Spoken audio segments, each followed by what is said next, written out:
नमस्कार। देखिए, मैं आपसे बता रहा था मैं क्यों आया हूँ यहाँ पर गोरखपुर। विशेष प्रयोजन है। हमारे चाचा हैं, ये देखिए हमारे चाचा हैं। अरे भाई, और ये चाचा हमारे हैं, हम लोग के पूरे परिवार के शान हैं। विशेष रूप से गोरखपुर इसीलिए आना हुआ है। ऑपरेशन सिंदूर के बाद मेरे मन में ये था कि चाचा से इस समय कौन बात करेगा हम लोग के अलावा। हम लोग चाचा से, क्योंकि चाचा बाहर थे, हम गांव आ नहीं पाए थे। तो चाचा आपको सैल्यूट है, आपकी सेना ने पाकिस्तान के छक्के उड़ाए। अभी हम आपको दिखाएंगे, लेकिन पहले एक चीज़ हम आपको दिखा दें।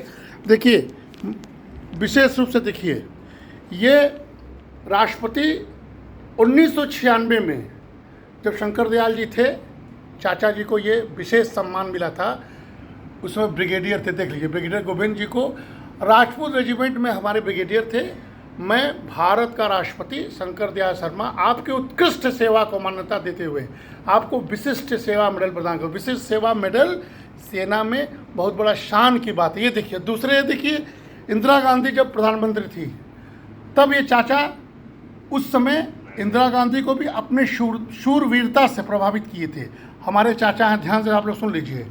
और ये देखिए, उनके साथ साथ कहाँ का है चाचा ये है? ये नागालैंड का। सोचिए, नागालैंड में उस समय नागालैंड डिस्टर्ब रहा होगा, उस समय चाचा सेना में थे, पूरे इंदिरा गांधी का। फिर ये देखिए, विशिष्ट सेवा मेडल प्रदान हो जा रहा है ये उच्च अधिकारी के द्वारा। ये अटल बिहारी वाजपेयी जब प्रधानमंत्री, तब भी हमारे चाचा उस समय वहाँ थे, DIG थे, CRPF के थे रिटायरमेंट के बाद।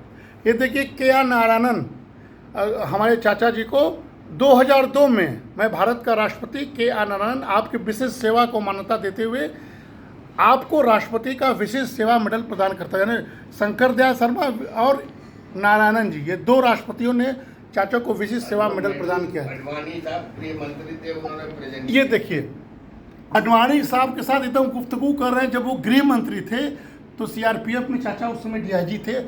और ये तो हमारे वो हाँ, ये सारे चाचा के हमारे ड्राइंग रूम में एक तरह से देश की शान हमारे चाचा और हम लोग के परिवार की शान है।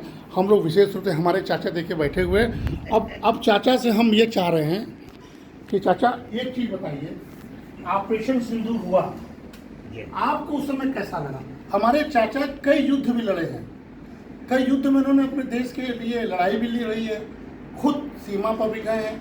और हमारा भाई भी, इनका सुपुत्र भी कर्नल के रूप में अभी रिटायर हुआ है। पूरा परिवार हम लोग का जय जवान जय किसान और जय विज्ञान वाला परिवार है।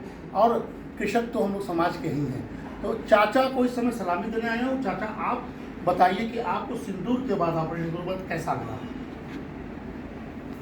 सिंदूर,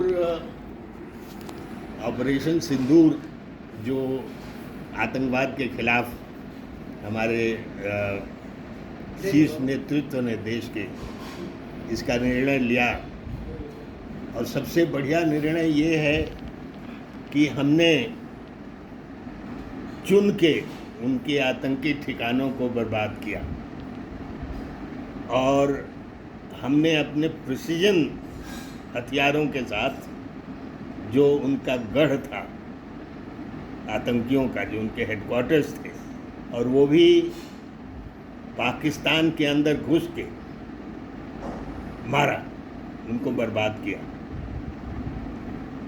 और हमारा ऑपरेशन सिंदूर में ये उद्देश्य था कि हम आतंकवाद को नष्ट नाबूद करेंगे। हमारा इस लड़ाई को और एस्केलेट करने का कोई इरादा नहीं था, इसलिए हमारी तैयारियां भी उसी मुताबिक हुई। जी, एक बहुत प्रश्न जी उठाया जा रहा है जी, कि जी। हमको POK ले लेना चाहिए, लेकिन ये प्रश्न वही लोग उठाते हैं जिनको लड़ाई के बारे में जानकारी नहीं है।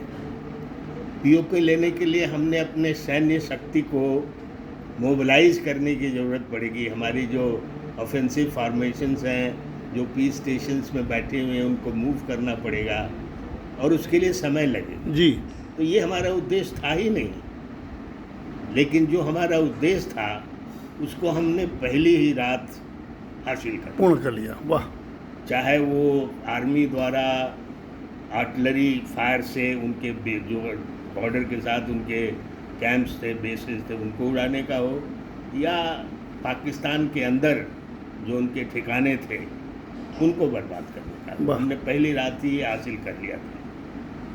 जो लड़ाई आगे बढ़ी वो उनके एस्केलेशन करने पर बढ़ी, जब उन्होंने जवाबी कार्रवाई की और अपने ड्रोन्स भेजे, मिसाइल्स भेजे, फिर हमने उनको, उनके एयर बेसेस को, उनके और ठिकानों को बर्बाद किया। और सबसे हमें तो अजय फौजी जिनको लड़ाई के बारे में जानकारी है, उसको इस बात की खुशी है कि हमने अपना उद्देश्य हासिल करके तुरंत डिसएंगेज कर लिया। हमने सीज फायर एक्सेप्ट कर ली उनकी, जो भी इस पर जो भी राजनीति हो रही है वो अलग की बात है, लेकिन हमने एकदम से डिसएंगेज किया, जिससे किसी किस्म ज़्यादा नुकसान देश का ना हो। और जो हमने उनकी बर्बादी करनी थी उतनी हमने कर दिया। उनको एक मैसेज दे दिया कि हिंदुस्तान की फ़ौज की जो क्षमता है वो पाकिस्तान के अंदर किसी भी कोने में पहुंच के मारने की क्षमता है। इस बार हमने आपको, अगर आप लोग देखे होंगे तो सिंध को छोड़ के बाकी सभी प्रांतों में हमारी मिसाइल्स गई और वहाँ टारगेट्स को बर्बाद किया। एक और बड़ी उपलब्धि जो हमें हुई वो ये था कि हमने अपने देश में निर्मित हथियारों का लड़ाई में सफल परीक्षण कर लिया। स्वदेशी हथियार, स्वदेशी। और जो हमारे एयर डिफेंस सिस्टम्स थे उसकी टेस्टिंग हो गई और वो सफल रहे। अभी आइंदा पाकिस्तान को एक अच्छा सबक मिल गया है। हमें उम्मीद है कि वो ऐसी गलती नहीं करेंगे जी, क्योंकि मोदी जी ने अभी डिक्लेयर कर दिया है कि कोई भी आतंकी हमला will be considered as act of war. वाह, क्या बात है। तो आप देख रहे हैं कि अब सेना के द्वारा, सेना के रिटायर्ड शूरवीर रिटायर्ड ब्रिगेडियर के मुख से जो बात आप सुन रहे हैं, इससे बड़ी बात कुछ नहीं हो सकती है। राजनीति अपनी जगह है, लेकिन सेना का शौर्य देखिए, रिटायरमेंट के इतने दिन बाद भी जज्बा देखिए। और ये हमारे परिवार के नहीं है, ये देश के हैं। हम इनको सैल्यूट करते हैं। पूरे अपने जितने भी हमारे जानने वाले लोग उनकी तरफ से इनको प्रणाम करते हैं। चाचा, हमें we are all proud of you. हमें लगता है कि हम लोग ऐसे परिवार से जुटे हैं जहाँ किसान भी हैं, जहाँ सेना के जवान भी हैं, जहाँ विज्ञान के वैज्ञानिक भी हैं, और जहाँ नव प्रवर्तन के हमारे युवा भी हैं, उद्यमी भी हैं।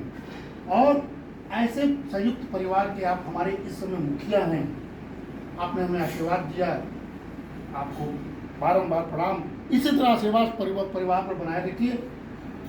बोलिए भारत माता की जय, भारत माता की जय, भारत माता की जय, हिंद की सेना जय, हिंद की सेना जय, जय।